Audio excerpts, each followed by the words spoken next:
Sejam bem-vindos a mais uma reunião virtual do Lar de Teresa. Que a paz do Mestre Jesus esteja com todos. É muito importante que compartilhem essas nossas reuniões com seus familiares e seus amigos. E realço também a importância de darem o like, aquele sinalzinho de positivo, pois assim o YouTube passa a disponibilizar essa nossa reunião a um número muito maior de pessoas, possibilitando uma maior divulgação da nossa doutrina espírita. Dando início, então, à reunião de hoje, informamos aqui que nossos estudos são baseados em dois livros, o Evangelho segundo o Espiritismo e o Livro dos Espíritos, o quais nós vamos estudando alternadamente. Hoje teremos a oportunidade de estudar o tema Diferentes Estados da Alma na Erraticidade, segundo o Evangelho segundo o Espiritismo. Acompanharemos as reflexões da expositora Mariana Luther Bach, integrante do nosso Lar de Teresa. Nesse momento, passo a palavra para Mariana para as nossas saudações iniciais. Boa noite. Temos mais uma vez a oportunidade de estudar um pouco do Evangelho, fazer algumas reflexões em torno de algumas palavras de Jesus, procurando nos esclarecer mais sobre aquilo que ele nos deixou. E após, então, a prece e a nossa leitura inicial, nós retomamos. Então, nesse momento, vamos dar continuidade à nossa reunião com a leitura inicial de hoje, que tem por título Tenhamos Fé. É uma mensagem de Emmanuel, que está no livro Fonte Viva, psicografia de Francisco Cândido Xavier. Tenhamos fé. Vou preparar-vos lugar. São palavras de Jesus, do Evangelho de João. Sabia o Mestre que, até a construção do reino divino na Terra, quantos o acompanhassem viveriam na condição de desajustados, trabalhando no progresso de todas as criaturas, todavia, sem lugar adequado aos sublimes ideais que entesouram. Efetivamente, o cristão leal, em toda parte, raramente recebe o respeito que lhe é devido. Por destoar quase sempre da coletividade, ainda não completamente cristianizada, sofre a descaridosa opinião de muitos. Se exercita a humildade, é tido à conta de covarde. Se adota a vida simples, é acusado pelo delito de relaxamento. Se busca ser bondoso, é categorizado por tolo. Se administra dignamente, é julgado orgulhoso. Se obedece quanto é justo, é considerado servil. Se usa a tolerância, é visto por incompetente. Se mobiliza a energia, é conhecido por cruel. Se trabalha devotado, é interpretado por vaidoso. Se procura melhorar-se, assumindo responsabilidades no reforço intensivo das boas obras ou das preleções consoladoras, é indicado por fingido. Se tenta ajudar ao próximo, abeirando-se da multidão, com os seus gestos de bondade espontânea, muitas vezes é taxado de personalista e oportunista, atento aos interesses próprios. Apesar de semelhantes conflitos, porém, prossigamos agindo e servindo em nome do Senhor, reconhecendo que o domicílio de seus seguidores não se ergue sobre o chão do mundo. Prometeu Jesus que lhes prepararia lugar na vida mais alta. Continuemos, pois, trabalhando com duplicado fervor na sementeira do bem, à maneira de servidores provisoriamente distanciados do verdadeiro lar. Há muitas moradas na casa do Pai.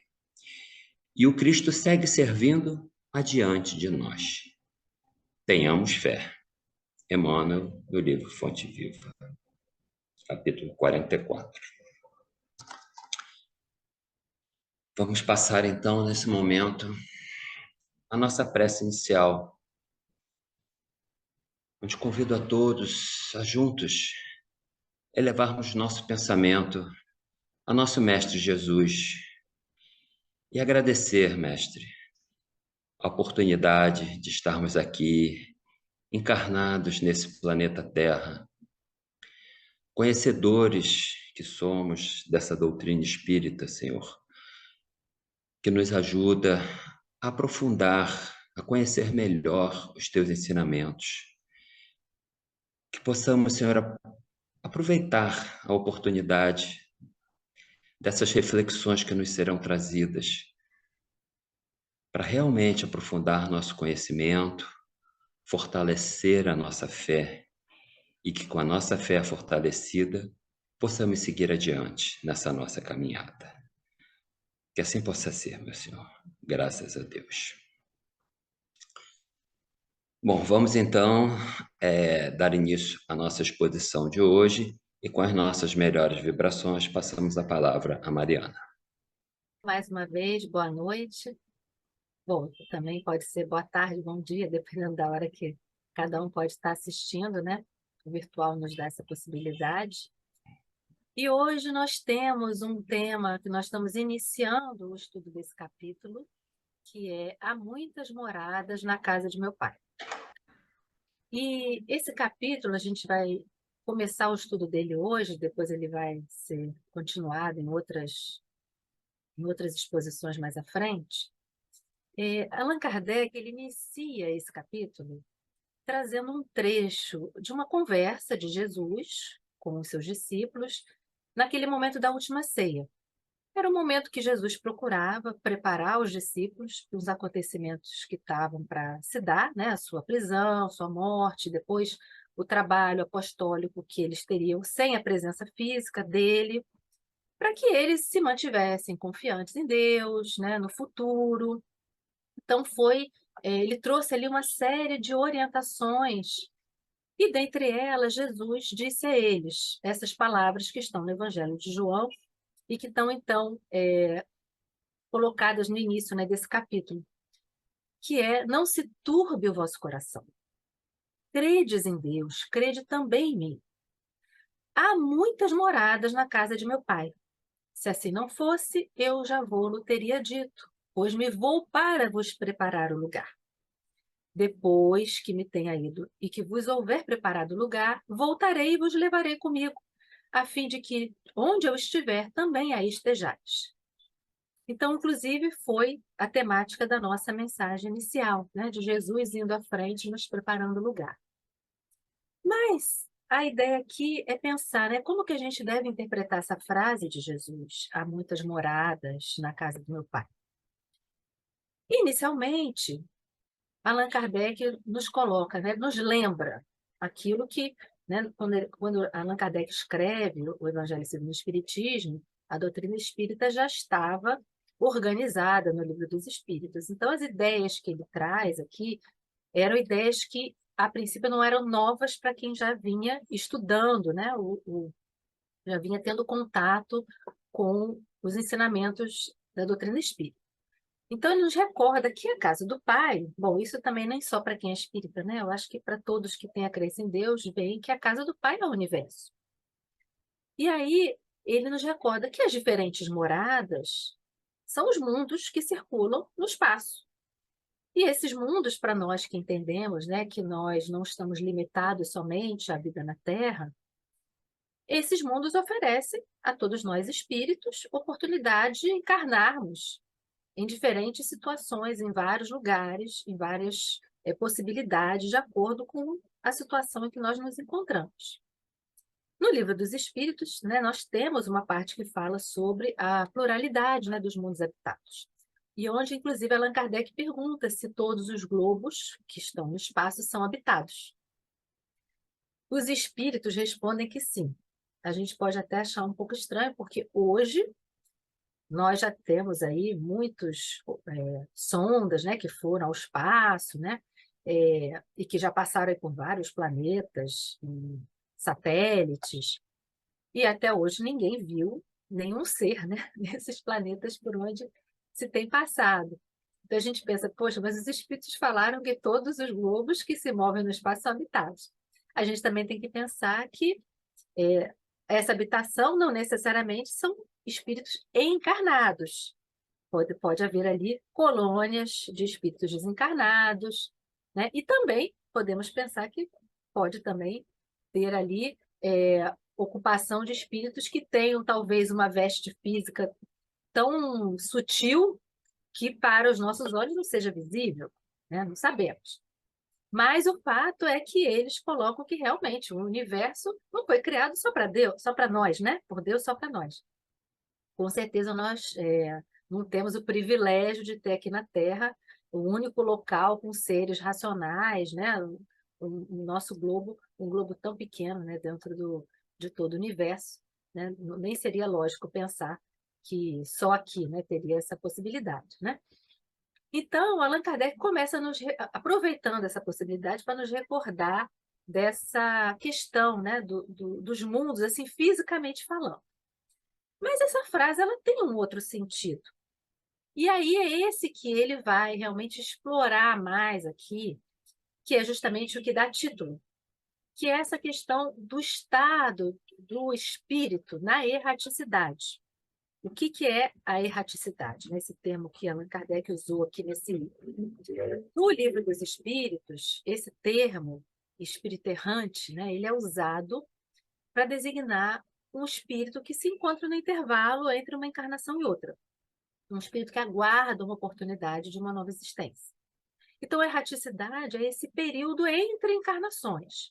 Porque o termo errante, ele quer dizer que não tem um lugar fixo, itinerante, que, de certa forma, é a nossa condição, uma vez que nós ainda estamos em evolução. Nós não estamos presos, né, a um único mundo, né? Nós estamos, num determinado momento, fazendo a nossa evolução num planeta, como estamos agora na Terra, mas quando alcançarmos todas as possibilidades que nós temos aqui, podemos ir para um outro, né? Nós ainda não chegamos no nosso final da nossa jornada, que é a perfeição. Então, esse termo ele se refere a espíritos que estão na sua evolução ainda. Os espíritos que já atingiram a perfeição não necessitam mais reencarnar. Embora a gente sabe que, às vezes, eles até podem encarnar em algumas condições especiais, raras, em alguma missão, como é o caso até, né, do Cristo, que veio aqui numa missão, né, especial de nos trazer o seu conhecimento máximo, né, para nós. Então, Allan Kardec dá esse título, né, Diferentes Estados da Alma na Erraticidade, porque ele vai falar justamente que, independente dessa diversidade de mundos, fisicamente falando, essas palavras, há muitas moradas na casa do meu pai, elas também podem ser entendidas como esse estado, um estado feliz ou infeliz, que o espírito pode encontrar nessa situação da erraticidade, ou seja, depois que ele deixa a Terra, né, que ele retorna para a vida espiritual, qual é a condição que ele pode vir a encontrar, né? Então, aí, então, ele vai discorrer sobre essa interpretação, porque ele vai lembrar que, de acordo com o espírito estar mais ou menos depurado, mais ou menos desprendido das coisas materiais, né? Enfim, de acordo com os seus sentimentos, ele vai encontrar situações diferentes espiritualmente, né? As sensações que ele vai experimentar. Isso pode variar muitíssimo. Então, a gente pode ter tanto espíritos que vão desencarnar desse corpo, mas vão continuar presos aqui nessa esfera, às vezes até presos até a própria casa em que viveram, né? Ou, enfim, a certos locais aqui, enquanto outros podem se elevar muito, podem percorrer o espaço, podem se afastar até bastante, até a um outro mundo, visitar outros espíritos, né? Então, você tem espíritos culpados que permanecem atormentados, com remorsos, se sentindo mesmo em trevas, né? Com grandes sofrimentos morais, sem encontrar aqueles entes queridos que partiram antes deles, naquele estado, né? Como a gente descreve até do inferno, né? Daquela sensação de uma pena eterna, né? Que não consegue visualizar quando vão sair daquela condição em que eles se encontram. enquanto outros, ao contrário, né, se encontram num clima que a gente poderia chamar assim de bem-aventurança, né, num convívio daquelas pessoas que amam, né, junto a pessoas afins, sentindo uma grande felicidade, realizando trabalhos com os quais que eles se que eles gostam, né?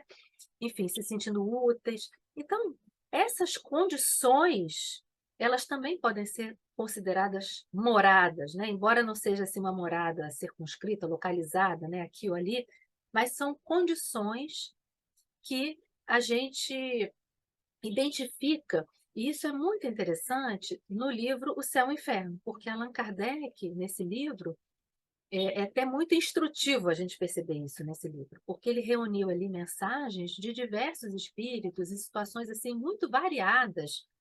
E justamente assim, desde os felizes, aqueles que se encontram muito bem na vida espiritual, até aqueles que a gente diria assim, espíritos que estão numa condição muito desgraçada, né?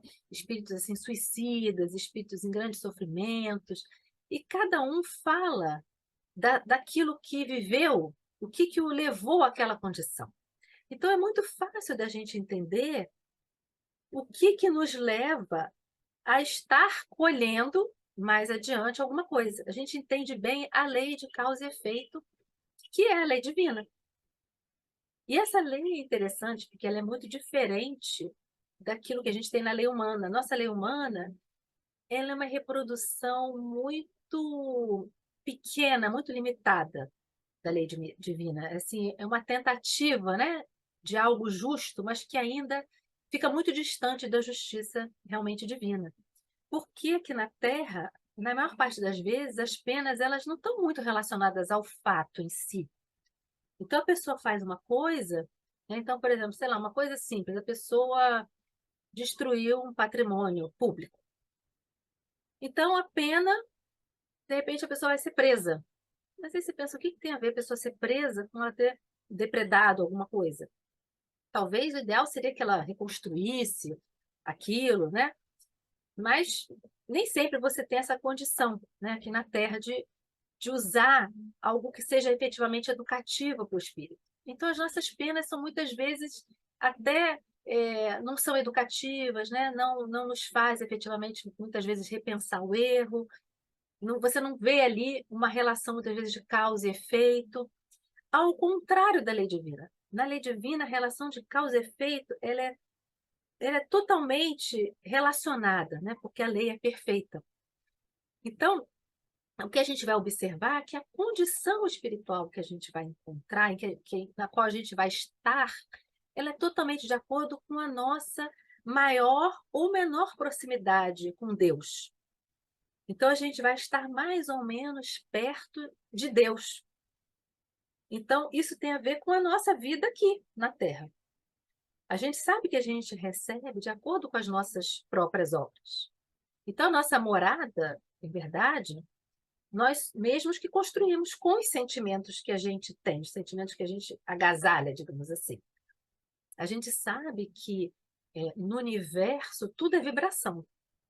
Então, a condição em que eu me encontro, ou seja, a condição que eu vibro, na qual eu me encontro, né, em pensamentos, em sentimentos, é aquilo que de alguma maneira eu vou atrair para mim, é onde eu vou estar afinizado. Então, se eu, por exemplo, estou num sentimento de ódio, num sentimento de mágoa, são sentimentos que nos trazem, por exemplo, uma sensação de estar preso a alguma coisa. Eu, quando estou com ódio de alguém que me fez algo, eu estou mentalmente ligado e preso àquela pessoa que ocasionou aquele sentimento de ódio em mim, né? A mágoa, a mesma coisa. Eu fico sempre com a mente ligada naquela pessoa. Isso me traz o quê? Uma espécie de uma prisão mental, né? Já eu também posso né, ter esse sentimento com relação a coisas, né? Bens materiais, por exemplo, às vezes a gente adquire, aí a gente deixa essa vida e fica preocupado com como aqueles bens vão ser distribuídos, com quem eles vão ficar, né? Às vezes até pessoas que a gente é muito apegado, das quais a gente não consegue se desligar, se desconectar. Então, a minha vibração, a minha conexão está com essas coisas, com essas pessoas. Então, ao invés de eu ir adiante, eu vou continuar ligado a essas coisas que estão aqui, né? Já outras coisas, né, me dão sensação de liberdade, que é, por exemplo, ter um dever bem cumprido, né? A sensação da consciência tranquila, né? Quando a gente se liberta pelo perdão, né? A gente pensa no nosso futuro espiritual, no desejo de crescer. Então, são coisas que nos levam para frente. Então, a gente consegue se desconectar de coisas que estão aqui para ir à frente, para ir adiante, né? Para ir para mais alto.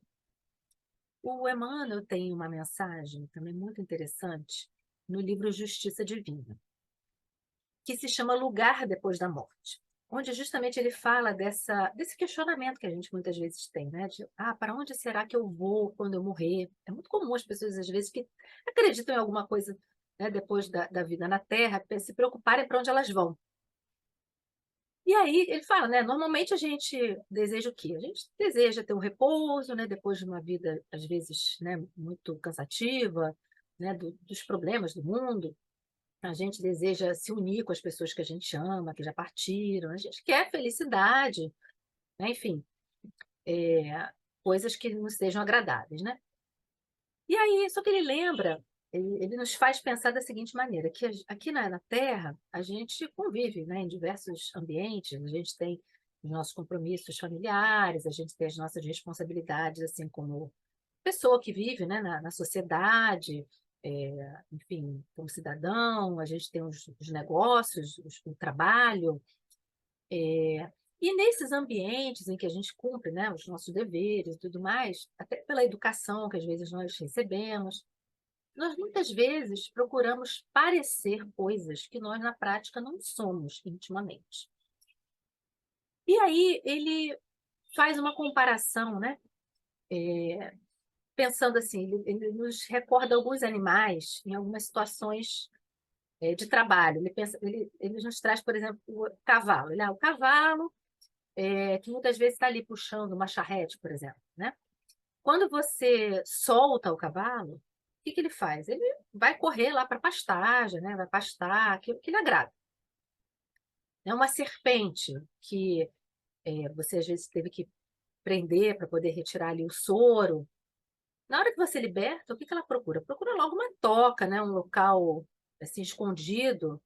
Ela gosta, né? Dos buracos, enfim. Né? A abelha, se você prender uma abelha, na hora que você soltar, ela vai correr novamente lá para a colmeia para fazer aquele trabalho dela, né? A andorinha, se você botar ela numa gaiola, na hora que você soltar a andorinha, ela vai voar, vai procurar, né? O céu, enfim, a natureza.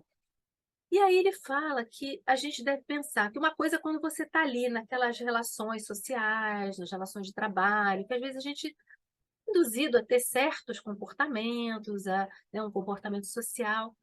Mas quem é que nós somos efetivamente? Quais são as coisas que a gente pensa quando a gente está com a gente mesmo? Né? O que a gente realmente busca, o que a gente gosta, quando a gente está na nossa hora livre, né? Como ele deu esse exemplo dos animais, né? Na hora que a gente se vê livre, o que a gente busca? Né? E aí a gente pensa, o que realmente nos atrai? É um desejo de conhecimento? Porque a gente pensa, aquele, por exemplo, que é cientista, que sempre pesquisou, que sempre buscou, né, o conhecimento, quando ele desencarnar, ele vai continuar buscando isso. Ele vai continuar desejando continuar pesquisando na vida espiritual, talvez vai ajudar aqueles que estão na pesquisa, né? Aquela pessoa que sempre foi de trabalhar, que mesmo quando ela está na sua hora livre, digamos assim, ela tá arrumando a casa, está ajudando alguém, né? Está prestando serviço aqui, ali, é voluntária. Ela é uma pessoa que não é de ficar parada, ela gosta sempre de fazer alguma coisa. Ela também não vai querer chegar na vida espiritual e ficar parada. Ela vai logo procurar uma atividade para fazer, né? Assim como a pessoa que tem qualquer tipo de vício, ela vai desencarnar e vai continuar procurando aquele mesmo tipo de ambiente que ela buscava. Se ela gostava de jogos, se ela gostava de bebida, de drogas, seja lá o que for, né? Se ela é uma pessoa que gostava de ambientes de bagunça, se gostava de ambientes onde havia luta, violência, ela vai continuar buscando isso. Se a pessoa gosta de música, de oração, seja o que for que a pessoa gosta, é aquilo que ela vai buscar. Como já diz, né? Onde está o seu tesouro, aí estará o seu coração. O que é o nosso coração, na verdade? Nossa alma. A nossa alma vai para onde está aquilo que nos interessa, que é o que a gente justamente vibra. A gente tem que entender que não é o desejo, a nossa realidade, né? Às vezes a gente fala, eu gostaria de ser calmo como fulano, mas não sou, né? Hoje eu sou uma pessoa ansiosa, que reclama de tudo, e quando eu deixar a Terra, eu não vou deixar de ser uma pessoa que reclama de tudo, se eu hoje sou assim. Então a gente tem que entender que a gente não vai mudar porque nós deixamos nosso corpo aqui, porque nós somos efetivamente a nossa alma. Então, se nós desejamos ser diferentes, sentimos que nós hoje não temos muita paz interior, que nós temos aflições, a gente deve buscar isso hoje já. Não esperar, porque quando eu desencarnar, se Deus quiser, finalmente eu vou ter paz. Se eu sou uma pessoa sem paz, eu não vou passar a ter paz porque eu desencarnei. Eu posso ter uma tranquilidade exterior de certas coisas que eu não vou ter mais, de certas situações da vida, né, cotidiana, que eu não vou ter mais que lidar.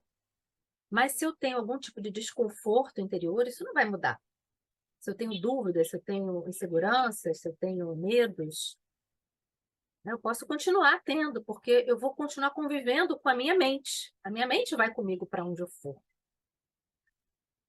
Mas é importante a gente pensar também que quando a gente desencarna, a gente obviamente tem a oportunidade de mudar um pouco o nosso ponto de vista. Então, é claro que algumas coisas que a gente tem aqui, que a gente vive aqui, que às vezes a gente fica um pouco iludido, né, com certas coisas da nossa vida cotidiana, que isso tudo sai, né, e que a gente se vê a gente com a gente mesmo, com a nossa consciência, a gente passa, claro, a enxergar muitas coisas de uma forma melhor. E às vezes a gente clareia um pouco, sim, a nossa mente, né? Passamos a analisar algumas coisas de forma melhor, mas isso não quer dizer que nós vamos ter uma mudança enorme, né? Do dia para a noite. E é importante, claro, a gente pensar que, independente do lugar para onde a gente. Lugar, né? Pensando, né, nessa questão do ambiente vibratório, né? No qual nós vamos nos encontrar, né, na vida espiritual, sempre. Assim como quando nós estamos aqui, nós recebemos convites para o nosso adiantamento, para irmos adiante, para buscarmos uma vida mais equilibrada, mais harmoniosa, a termos mais compreensão com uma série de coisas, a, a galgarmos novos passos, a vencermos alguns hábitos, né, que são nocivos para nós, que a gente percebe que não nos fazem bem. Na vida espiritual, claro, nós também ainda vamos ter oportunidade de receber esses convites, que isso é o amor divino.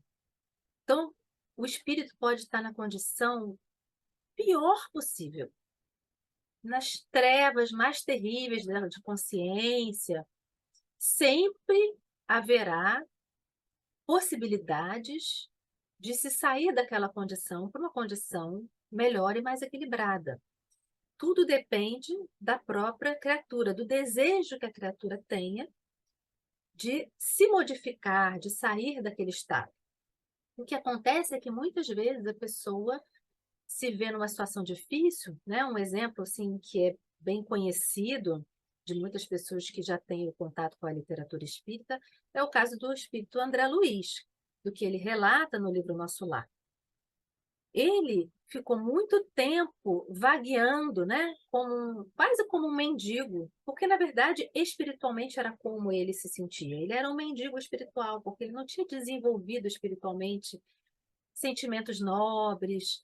Ele tinha tido uma vida aparentemente digna, né, dentro da sociedade, mas em termos de sentimentos, na verdade ele era um espírito muito orgulhoso, muito vaidoso. Ele não cultivou sentimentos de amor, né? Ele tinha, na verdade, pela sua família, um sentimento muito de posse, de vaidade, de ter uma família bela, né? Para apresentar para a sociedade. E na hora que ele se viu na vida espiritual, ele se sentiu, na verdade, ainda muito empobrecido, né? E então ele ficou vagueando, assim, como um mendigo. Mas por que que ele ficou tanto tempo? Porque ele não em nenhum momento ele buscou elevar um pouco o seu pensamento, ele ficava só olhando para si mesmo, né, a nossa infantilidade, né, de achar que tudo tem que ser para nós, né, que tudo tem que ser dado para nós de mão beijada. Então ele ficou ali, né, como dizer assim, pobre de mim, né, que sou um espírito, que estou aqui vivendo nessa dificuldade. Em nenhum momento ele fez um esforço de buscar sair daquele estado. No primeiro esforço que ele fez de fazer uma oração, ele foi atendido. Então a gente vê que muitas vezes os espíritos desejam ajudar aquele que sofre, mas aquele que sofre não eleva nem um pouco a sua vibração para perceber aquela assistência, que está ali, às vezes, ao lado, tentando auxiliar e não consegue. Isso acontece na nossa vida aqui. Quantas pessoas nós, às vezes, desejamos auxiliar? Às vezes, né, procuramos aconselhar, dar uma orientação, e às vezes a gente vê que a pessoa não absorve, né? Certamente muitos vão pensar em situações diversas, né, de pessoas conhecidas. Às vezes é um pai que tenta orientar um filho, né, um amigo, e a gente vê que a pessoa não absorve, né? Às vezes só os sofrimentos da vida que a pessoa vai amadurecer e lá na frente é que ela vai, muitas vezes, buscar aquilo que você estava tentando mostrar para ela muito antes, né? E na vida espiritual também muitos espíritos ficam um longo tempo porque estão presos ali no seu orgulho, às vezes de mágoas ou de complexos de culpa, e aí ficam ali se martirizando naquilo, e muitas vezes se desejam ajudar e eles próprios não se abrem a essa ajuda. E aí, depois de muito tempo, é que às vezes eles vão, depois de cansar de sofrer, né, se abrir para esse auxílio espiritual. Mas o amor divino, ele está sempre aberto, né? Sempre nos convidando a que a gente se desligue de certas ilusões, né? E nesse mundo que a gente está hoje, a gente tem que pensar que isso não é só para a nossa vida espiritual lá na frente, né? Quando a gente desencarnar, mas hoje, né, que a gente está vivendo esses momentos em que cada vez mais essas ilusões estão se esvaindo, porque a realidade está se mostrando para nós cada vez mais nua e mais crua, todos os dias, né, diariamente, nós estamos vendo aí as duras realidades, né, que o nosso planeta está atravessando, e enquanto a gente não pode ainda ir para outro planeta fisicamente falando, né, uma outra morada, que é a morada que temos ainda aqui, é a Terra, nós lembrarmos que Jesus, como ele disse aos discípulos, ele está nos preparando um lugar, mas resta saber se nós teremos condições de ficar pelo menos na porta desse lugar, né? Ele preparou os discípulos, nos deixou as mensagens para que a gente também se conduza de uma maneira correta, né, justa, trabalhando no bem, conforme essa mensagem inicial que nós tivemos, que fala do trabalhador, que muitas vezes até não é compreendido, para que a gente possa, pelo menos, chegar próximo, né, desse lugar, um pouco mais perto, né? A gente intimamente, a nossa vibração se aproxime mais do Cristo e possa estar um pouco menos distante, digamos assim, né, dele. Não somente quando a gente chegar na nossa vida espiritual, mas mesmo enquanto estivermos aqui na Terra, ultrapassando todas essas situações que a vida nos tem apresentado. Então, que Jesus nos abençoe a todos e possamos ter uma linda semana com Jesus em nossa existência. Graças a Deus. Graças a Deus. Temos que agradecer a nossa irmã Mariana Lutherbach por tantas reflexões importantes que nos trouxe, né? Nos dando a oportunidade de realmente pensar como temos contribuído, né, para prepararmos, né, essa nossa morada. Então, nossa gratidão, Mariana, pela disponibilidade que você sempre demonstra em aceitar os nossos convites e nos trazer exposições tão esclarecedoras, tão ricas, né? Agradecemos também a todos vocês que nos acompanharam aqui, nos honrando com sua atenção. E pedimos mais uma vez para que, se você gostou, por favor, deixe o seu like, tá? E convidamos Mais uma vez, na próxima segunda-feira, teremos uma outra reunião virtual do Lar de Teresa nesse mesmo horário, 19 horas, quando teremos o tema O Jugo Leve, também do Evangelho segundo o Espiritismo. Vamos passar agora a nossa prece de encerramento, né? E ao final dessa prece, nossa reunião estará concluída. Convido a todos, então, a juntos, mais uma vez, elevarmos nosso pensamento a nosso Mestre, nosso Senhor Jesus Cristo, e agradecer, Mestre amigo, por mais essa oportunidade de aprendizado, de reflexão acerca dos teus ensinamentos, que tão carinhosamente tu vieste até nós, mais de 2000 anos atrás, não apenas nos ensinar, mas nos demonstrar através do teu exemplo, através das ações que praticastes, o caminho para chegarmos até Deus, nosso Pai. Nos ensinaste que o principal caminho é o amor, o caminho do bem, do respeito ao próximo, do perdão, da caridade, da fraternidade, Senhor.